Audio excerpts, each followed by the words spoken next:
All right, Randy and Steven. Where are you guys from originally? Randy I'm from here. I'm from Charleston. and Steven, where'd you grow up? I'm from Polk and Nitro area. So just north of here. Yeah. Yeah. And what were your childhoods like? I mean, mine was actually pretty chaotic. I just had a mother growing up who was, my mom was addicted to crack growing up. So it was kind of just me and my brother, my little brother, my little sister. And I kind of raised them, and like growing up, like my mom was always kind of like my best friend. So I kind of had a chaotic childhood. You call it chaotic? Yeah. Yeah. No abuse or anything, but just nuts. I mean, like in the beginning, there was a little bit of abuse, like from some of her boyfriends and stuff like that. But as I got older, that kind of went away. There was sexual abuse? I mean, a little bit, yeah. When I was younger, like maybe when I was like 5 or 6. That's what I'm saying. I don't think I was ever technically a virgin. I know that sounds terrible, but I don't think I ever actually was. And Steven, how'd you grow up? Well, it was just me, my mom, and my stepdad. 30 years. He just passed away last year from lung cancer. I was beat up every day, thrown against the wall, burnt, hung with pins, all kinds of stuff. I got scars all over me from childhood. People look at the exterior, they don't see the past. I was sexually abused by my brother, my real brother, starting about 8, 9, 10. And every time I would go talk to my mom or my dad, stepdad about it, I was lying because they didn't want to believe it, but they knew what was going on. And it wasn't until my little niece come forward and said she was sexually abused by my brother's own kid, by him. And my family's, I was thrown out because of it, because I turned against my family. So I suffered a lot of abuse. And So you were kicked out at what age? I was kicked out probably about 16, 17 years old. I've had to work ever since I was 9, 10. Like, we had to pay our way. Did you finish high school? Oh, yeah. You did? Yeah, I went to college and stuff like that. Oh, really? Yeah. I believe in breaking the cycle. But I stood up for my nieces and nephews. And there's a big news story here a couple years ago about a woman using a stun gun on her kids. And that was my brother and my sister-in-law had done it. And I was the only one in the family that stood up for, there's 5 of them. I stood up for all 5 of them because I didn't want to see them go through abuse. Like, I grew up with where there was locks on the refrigerators. I mean, they even counted little Debbie cakes and stuff. If a pop was missing, I'd get my ass whipped. Yeah, so I didn't want to see my little nieces and nephews, so I was the only one in the whole family that stood up for them. And I got thrown out. And to this day, my family doesn't have hardly anything to do with me to this day because I betrayed the family. But my nieces and nephews, I'm proud to say I'm a great uncle. My niece that the stun gun was used on was raped. Contacted me the other night, and she had a little girl, and I'm in contact with her. So, yeah, my life has not been easy. I had to cook meth for my family starting at the age of 11, 12. I had to start cooking meth. That's how I had to pay my way. So your family was selling crystal meth? They were making money by cooking it, yeah. Thank God. I went to Officer Bray and I went to college. So drug use, is that something you guys are involved in? Drug use, I struggled with for many years, and I just recently got off a couple months ago when I lost my leg. And I had to because it was starting to really, really affect my health. Like, I'm 40 years old now. I lost my teeth this year. And this many years of drug use. What drugs have you used? Crystal meth and H every once in a while, but not. But I had to get off of it because I can't do it anymore. Because I got a body of a 90-year-old. And Randy, what about you? I did, like, the first time I ever tried crystal meth was when I was like 12, 13 years old. And then after that, like, I did it then, and maybe for that year when I was in middle school, actually. I did it then, and then I stopped, and then, like, now, recently, kind of, I have struggled through, like, heroin, which I'm still kind of battling with, trying to get off of it, honestly.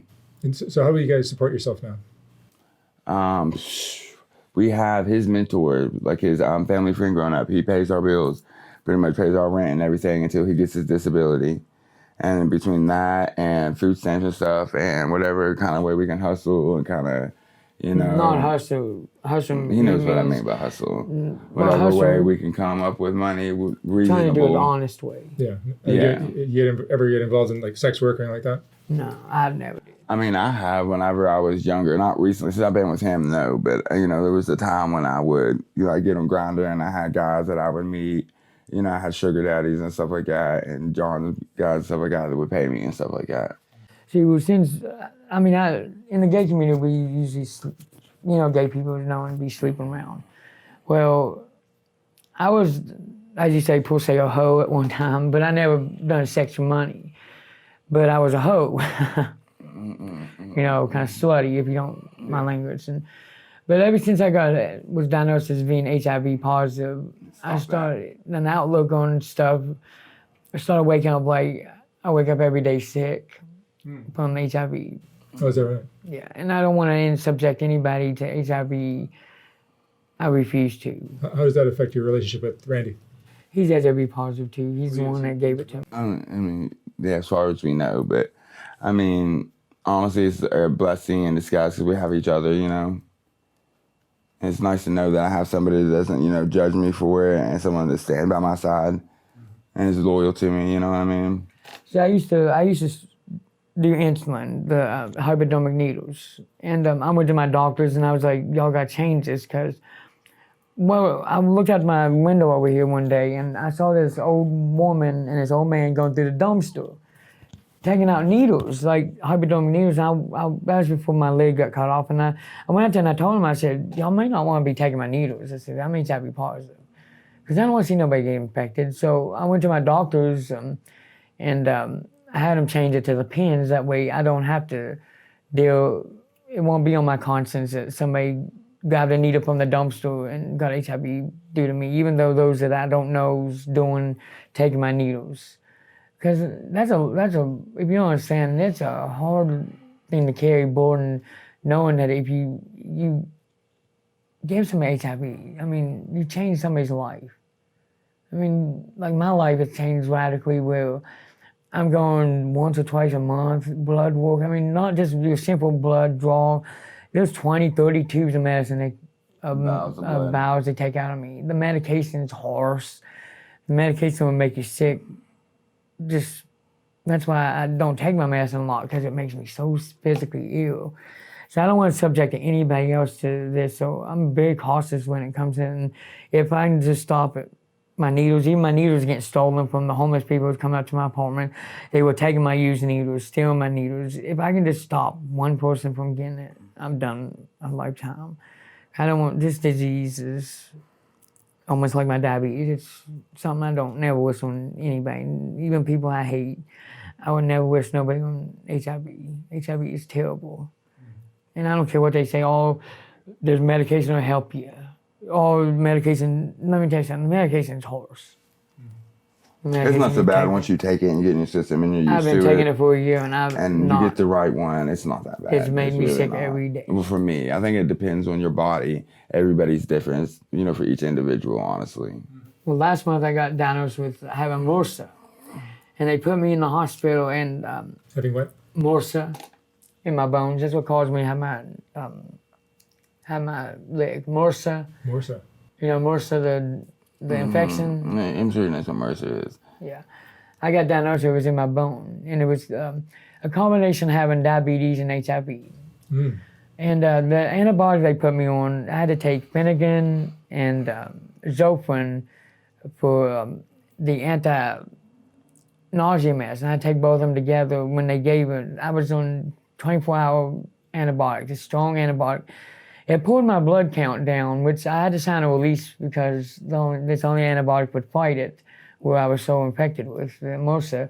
It's pulled my blood count down. If you get your blood count, your white blood cell count, if it gets down below 200, you go into the AIDS virus. Well, my blood count, it pulled my blood count all the way down to 212, 214.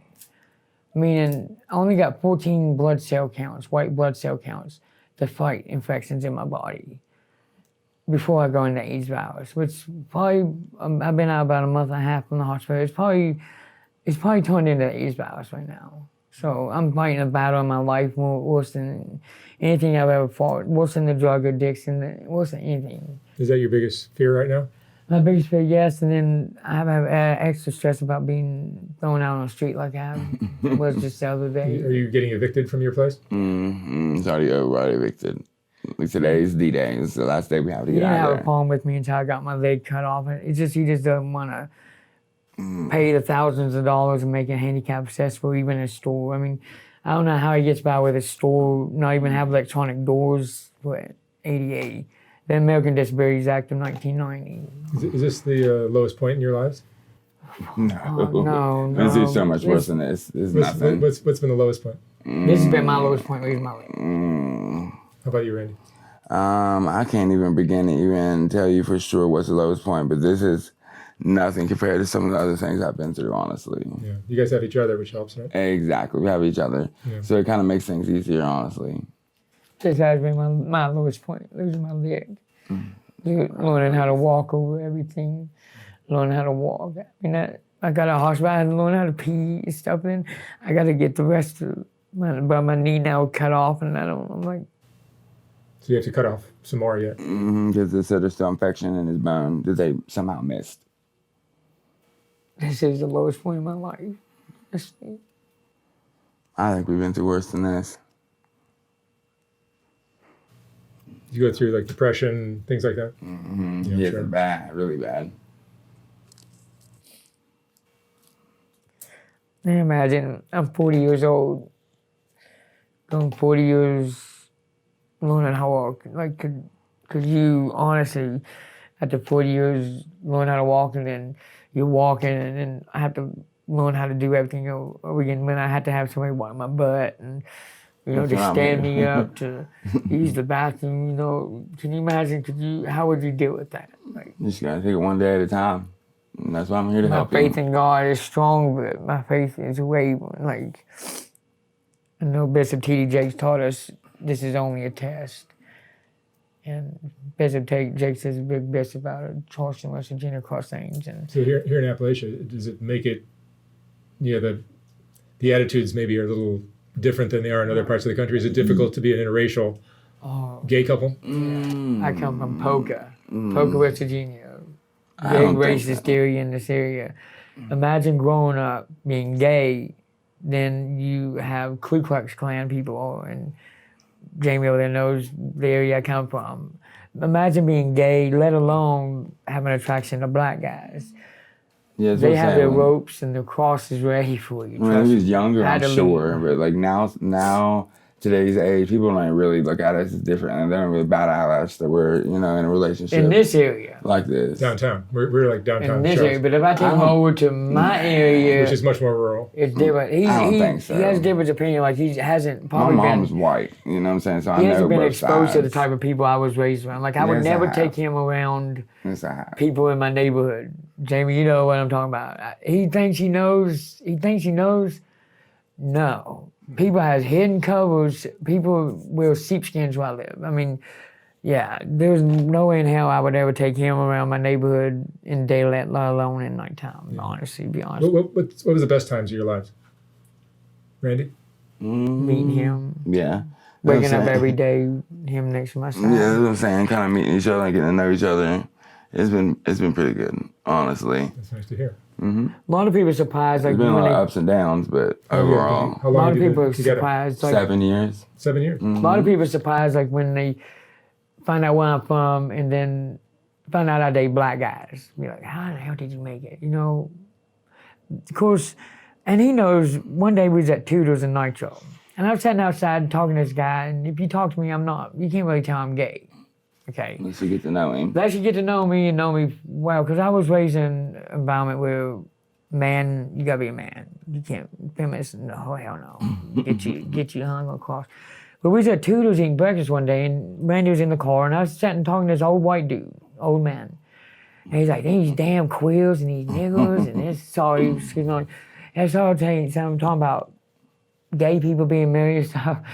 And then out pops Randy out of the car, and he comes up to me and says, hi, babe. Gives me a kiss on the lip, and that guy went, oh. I was like, oh, Lord. But that's just the way I've adapted to people like both sides of the tracks. Like, I've been fat and I've been skinny. I know what it's like to be fat. I know what it's like to be skinny. I'd much rather be fat again, to be honest with you. What would you say is the most important lesson you guys have learned in your lives? Other people. Most important Share other lesson, he people. said. Consider other people. Love for other people. Forgiveness. Life is short. Yeah, I Tomorrow's agree with never him. promised. That's why I agree with him. Definitely just kind of just learning to forgive people, honestly, and learning to kind of just keep your head up and just keep going, honestly. Very good. Well, Randy and Stephen, thank you so much for sharing your stories. You're very welcome. And I hope you guys find a new place, and I wish you the best of luck. Thank you. Thank you. Thank you. Thanks, you guys. It was up to you.